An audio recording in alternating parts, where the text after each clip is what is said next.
Welcome back to part 2 of this Colombian tour and what's going on. So let's just jump right in and cover, shall we? Let's go.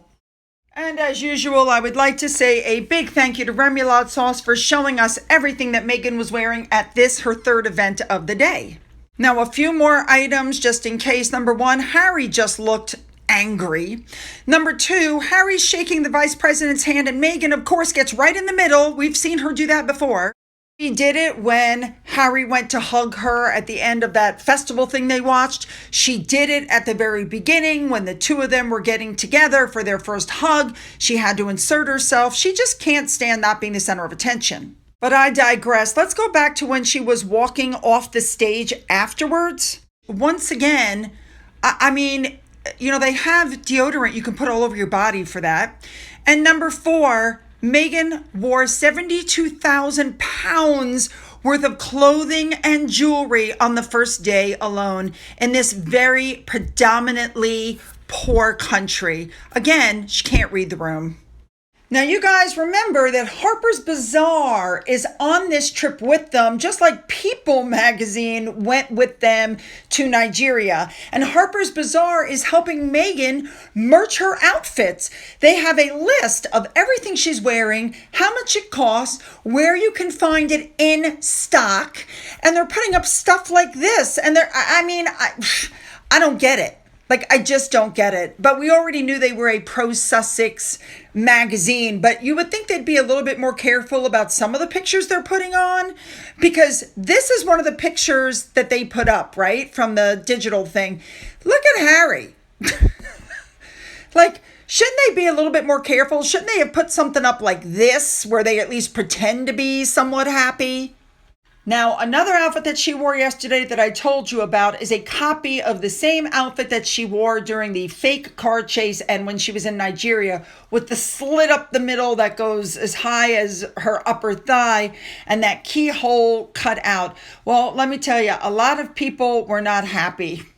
I mean, as it was said on X, she simply doesn't know how to read a room about clothing styles and what's appropriate. The slit is too high, especially when she crosses her legs. I showed that to you in a video yesterday. It's completely inappropriate, too much flesh showing. And yet she is now putting out the pictures that she wants everybody to see of her and Harry all loved up because they're just the most fabulous power couple. And they are always trying to remove the thought in your head of what you saw at the CBS interview, which is how I believe they really feel about each other.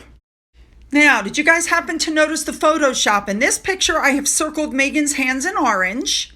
In this circle, or in this picture, I have circled Harry's hands in blue. So what the hell is that? That is one of the worst Photoshop fails I have ever seen. Oh my God, I wonder if AFP is going to reach out and pull the picture back because it was manipulated. I sincerely doubt it. FYI, that is not the only Photoshop fail. Thank you to this person on Twitter for this one. Massive. AFP, where are you? Now, I told you guys yesterday, what you're looking at is a video that was put out by the vice president, and she features in it. Yes, there's a little bit of Harry and Meghan in it, but this is really what she's using to increase her, popularity, because people there really don't like her. I mean, they've literally tried to unalive her. So she's putting out these propaganda videos, as far as I can tell. There's a little flash of Harry and Meghan in them. The majority of the video, though, is her and the changes that she's doing and the things that she's doing for the country. And as I explained to you yesterday, when Harry and Meghan on their website, it's all about them. But with the vice president, everything that she's putting out focuses on her. And on her and Harry. And there's a reason for that. I don't know if you guys have seen this. Listen to this. Now, it wouldn't be a story about Harry and Meghan if I didn't bring this up. We know that they called the Commonwealth Empire 2.0. But are you aware that the vice president, the one who invited Harry and Meghan, is demanding that the West pay for what it did to her ancestors. That's right. The country's first black president, who's been taking millions upon millions of taxpayer money for her new house and using helicopters like Ubers, is demanding reparations. Now, she's got Harry and Meghan right there. Harry's part of the system. He still is. He's still a royal. At least he wants to be counted as a royal. And he's got $60 million in the bank. Why didn't she hit him up for some money? And if you can imagine, in all of this, she has had a hand in designing this visit. And at the same time, she is calling for countries in the Caribbean and the Southern Hemisphere to have their foreign debts forgiven since taking office. I'm not kidding. She said that this is serving as an acknowledgement of the state of subjugation that black people around the world live in as a result of historical slavery, blah, blah, blah, blah, blah, blah, blah, blah, climate change also, blah, blah, blah. Listen, maybe if she wasn't taking the Ubers, maybe if she didn't go on what amounted to a safari holiday while 40% of people in Colombia live in poverty, that holiday was taken on taxpayer money. Maybe she wouldn't need money, debt to be repaid. Maybe she should keep up with her campaign promises, none of which it appears she has upheld. And now it's making more sense why she invited Harry and Meghan to Colombia. It's like it's all coming into focus now. Now, of course, this woman who's demanding money had absolutely no problem putting the burden of Colombia, and the security and all the stuff that had to be paid for on the taxpayers there, who already make such a pitiful amount of money that it's literally become a joke. Like, really? And with these trips, Lady C is now hitting out at the fact that Harry and Meghan are essentially blackmailing the king for their security. Because remember, it's too dangerous to come to the UK.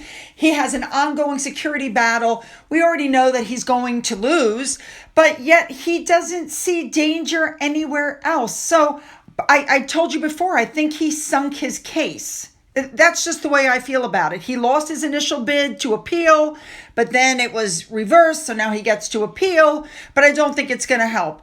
This couple went to Nigeria. This couple went to a dangerous area of Jamaica. This couple went to Colombia. These are all some of the most dangerous places on earth, and Harry has no problem going there, but says he can't return to the UK because he can't get security. Now, as I'm finishing up this video on Friday, it's almost 3 o'clock in the afternoon, this blind item popped up saying that Meghan and Harry are charging so much money to the news outlets for their photos that the news outlets are losing money. Nobody wants to pay what they're being forced to pay. One magazine was told they would be allowed to take some of their own photos, but that hasn't happened, and they've been forced to use the ones provided from Archwell. Remember, I told you that all the pictures are being, copyrighted. I have absolutely no trouble believing that blind item. Okay, you know what to do. Hit the like button, hit the subscribe button, go down into the description box. You'll find the links to my Twitter, my Gettr, my Rumble, my email, my Patreon, which right now is paused, my Amazon wish list. If you've donated anything to my coffee fund, thank you so much. And as always, you guys, have a great day.